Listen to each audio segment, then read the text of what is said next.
Montha cyclone వల్ల పల్నాడు జిల్లాలో గత రాత్రి 10 గంటల నుంచి ఈరోజు మార్నింగ్ 10 గంటల వరకు 86 mm యావరేజ్ రెయిన్ఫాల్ పడింది. ముఖ్యంగా మనకి చిలుకలూరిపేటలో 220 mm రెయిన్ఫాల్ రికార్డ్ అయింది 6 అవర్స్లోనే. దాని తర్వాత ఎడ్లపాడులో 170 mm, దాంతోపాటు నాదెండ్లలో 130 mm.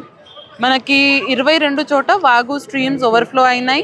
ట్యాంక్స్ అయితే ఎక్కడ ఇబ్బంది లేదు, అక్కడ స్ట్రక్చర్ బ్రీచ్ అవ్వకుండా చూస్తున్నాము. NH దగ్గర కూడా ట్రాఫిక్ డైవర్జన్ చేయడం జరిగింది.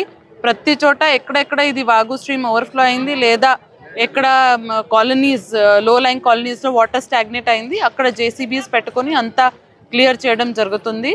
ముఖ్యంగా గత 3 రోజుల్లో సైక్లోన్ ప్రిపేర్డ్నెస్ కింద డ్రైన్స్ అన్నీ డీసిల్టింగ్ చేసి క్లీన్ చేయడం జరిగింది కాబట్టి ఫాస్ట్గా వాటర్ అంతా రిసీడ్ అయిపోయింది. తక్కువ టైంలో వచ్చిన వర్షంలో కూడా అన్ని చోట నుంచి వెంటనే వాటర్ రిసీడ్ అయిపోయింది. కొన్ని లో లైంగ్ ఏరియాస్ మాత్రమే మిగిలిపోయినాయి. అక్కడ మన సిబ్బంది అందరూ ఫీల్డ్లో ఉన్నారు. గౌరవనీయులు ఆనరబుల్ CM గారు ఇచ్చిన ఇన్స్ట్రక్షన్స్ ప్రకారం అందరూ పబ్లిక్ రిప్రజెంటేటివ్స్ ఆల్ డిపార్ట్మెంట్స్ ఫీల్డ్లో ఉండి పక్కన ఏరియాస్లో అన్ని చోట పర్యవేక్షణలో ఇవన్నీ వర్క్స్ జరుపుకుంటున్నారు.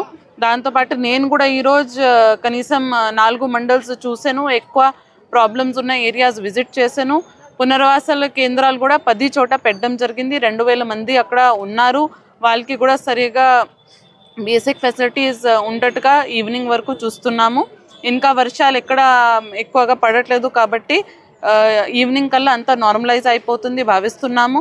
అగ్రికల్చర్ పరంగా 4400 హెక్టర్ మనకి మునిగిపోయినట్టుగా రికార్డ్ అయింది ఇప్పటి వరకు. దాంట్లో కాటన్ పంట ఎక్కువ, మీ అందరికీ తెలుసు ఇప్పుడు కాటన్ హార్వెస్టింగ్ జరుగుతుంది కాబట్టి వాళ్ళకి కూడా అడ్వైజరీ ఇష్యూ చేయడం జరిగింది. ట్రెంచ్ కొట్టేసి ఆ ఫీల్డ్స్ నుంచి కూడా వాటర్ వాగుకి వెళ్ళేటట్టుగా అన్ని చోట్ల జాగ్రత్తలు తీసుకుంటున్నాము.